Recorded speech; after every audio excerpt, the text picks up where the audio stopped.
Well, hello and welcome to another Amputee Coalition AC News Flash update. It is 2024 and we are looking forward to another strong year. As we move through this year, we just released our new prevalence study with the Avalier announcing that there are 5.6 million plus people living with limb loss and limb difference. So we now have numbers to ground ourselves, but they are much higher than what we anticipated. So look out for some of those and be sharing those numbers as well.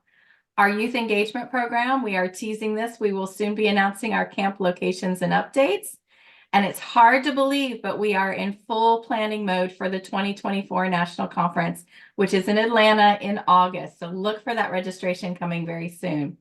With so much going on, we encourage you to stay connected with the Amputee Coalition and appreciate your attention to this AC News Flash. We've always got our Thrive blog, our website, the In Motion magazine, our social media platforms, and here on the YouTube channel, this AC News Flash. And those of you who've been with us know that this last year, we have been intentionally focusing on partnerships, how we move the coalition forward together with partners and friends. And today we're thrilled to welcome Dr. Linda Resnik, research career scientist at the Providence VA Medical Center and professor of health services, policy and practice at Brown University. Dr. Resnik, a physical therapist by clinical background, is known for her extensive research on upper limb amputation and evaluation of upper limb prosthetic technology. She's conducted large-scale national surveys, longitudinal studies, and multi-site in-person studies over the years. She's received fundings for these studies from the Department of Veterans Affairs and the Department of Defense. Linda, welcome. And to start us, we would just love to hear about what you're working on. What's going on right now? Cass, thank you for extending the invitation today.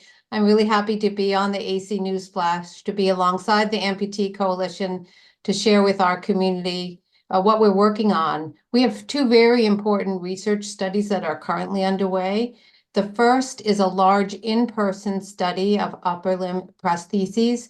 And in this study, which is funded by the Department of Defense, we're testing how well upper limb prosthesis users can do everyday activities and comparing abilities of people who use different types of prostheses.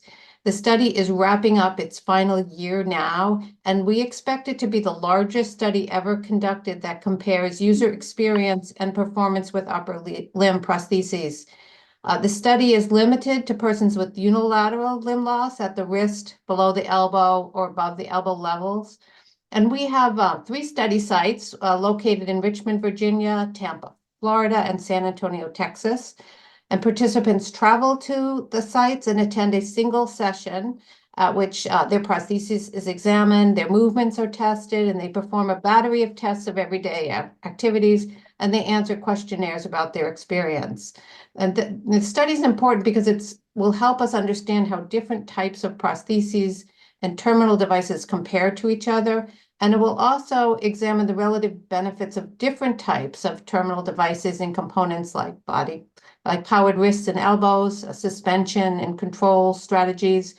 So ultimately, the study will produce evidence to help consumers as well as providers make more informed choices about prostheses and help us better understand which devices work best and for who they work best.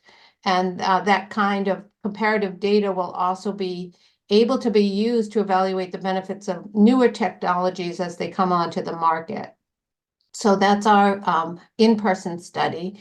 And the second study I have going on right now is funded by the Department of Veterans Affairs. It began just last fall. This is a large survey study to develop and refine patient-reported measures of physical function for persons with upper limb amputation. Physical function or everyday activity performance is one of the most important outcomes of rehabilitation, and it's often used by clinicians and researchers to guide decision-making about progress and about devices. However, existing self-report measures of physical function aren't ideal for people with upper limb amputation for many reasons. And we've been working to develop a new measure and adapt a generic measure so that they're more informative and more valid for persons with upper limb amputation, and also that they're appropriate for prosthesis users as well as those who don't use a prosthesis. Participants in this study may complete the data collection by telephone, online, or by paper and pencil surveys that are mailed to them. And the study will also develop tools to help clinicians implement these important outcomes into the clinic and into daily practice. Participation in this study involves either 1 or 2 sessions to collect data, and our recruitment for this study is just launching. So those are my two major studies that are in the field right now. You know, Dr. Resnik, I completely appreciate your ability to also give the why.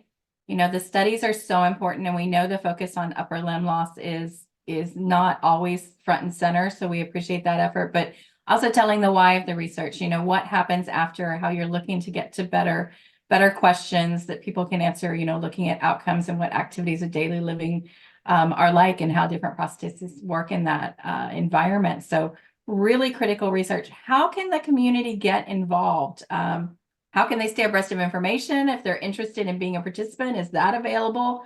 What other information can we share with them? Yeah, absolutely. My work, as you know, is focused mostly on persons with upper limb amputation or limb difference. And as you know, that's a much smaller population as compared to lower limb loss. And most studies involving upper limb prostheses have been very small, and as a result, their findings are often weak and inconclusive. And larger studies that produce more compelling and conclusive findings, they're needed, but they're really hard to conduct. So one major reason is it can be challenging to identify and recruit participants into research studies because we don't have any centralized registries or lists of persons who might be eligible and interested in participating. Now, the Amputee Coalition is the largest organization of its kind, and it maintains a list of membership. So as a result, you know, the organization is in an ideal position to get the word out about existing research opportunities, to share the results, to educate members about the importance of being involved and having their voices heard. The Amputee Coalition has postings on its website, the newsletters and podcasts like this one to help spread the word about opportunities. So I encourage folks who are interested in being part of research activities to review the listings on the site and to reach out to participate. And most research studies provide some modest compensation for participating. And our in-person study also pays the cost of travel and accommodations if they're needed to go to one of our study sites. So for anyone with upper limb loss or difference who's interested in participating in one of my research studies, I encourage you to reach out to our project coordinator for more information. And you can reach him, John Davey, at 401-273-7100.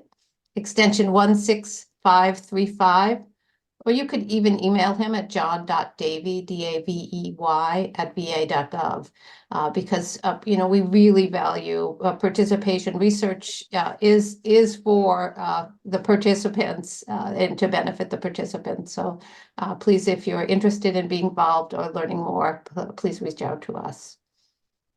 Have, you know, really the ways to get involved in the research, and we'll be sure to get those numbers and text up with the video as well, so we don't have any barriers in accessing that information. But I think, you know, still a big thank you to you for getting the word out and for looking at such a large research study, you know, the first of its kind, to have enough backing to have information to move forward. So important for community. What else are you excited about moving forward? What are some new projects, or what does the future look like? Well, at the time we close our data collection, we'll be able to conduct many important analyses and then begin reporting our findings at conferences and through publications. So I'm really looking forward to finding out what we learned from all of this data collection. And that's going to be like a major effort this year. And I'm also looking forward to working on the patient-reported outcomes study and generally spreading the importance of research. So this year's focus is getting the data, beginning the data analysis for the large in-person study, and launching this new study on patient-reported outcomes. Well, thank you, Linda. Thank you to Brown. Thank you to the VA for funding this research, and Department of Defense that's funded research in the past for keeping the upper limb community front and center, and for helping find answers and really how to know better and do better to help everyone. So excited to have you join us. Thank you also for going on video and sharing all the details with the community. And we would just ask everyone to stay tuned, continue to watch for a new AC News Flash, look at the information on our website and Thrive blog for more information on how to stay connected to this and other research, which is so important. Take care, and thanks again for joining us, and have a wonderful day.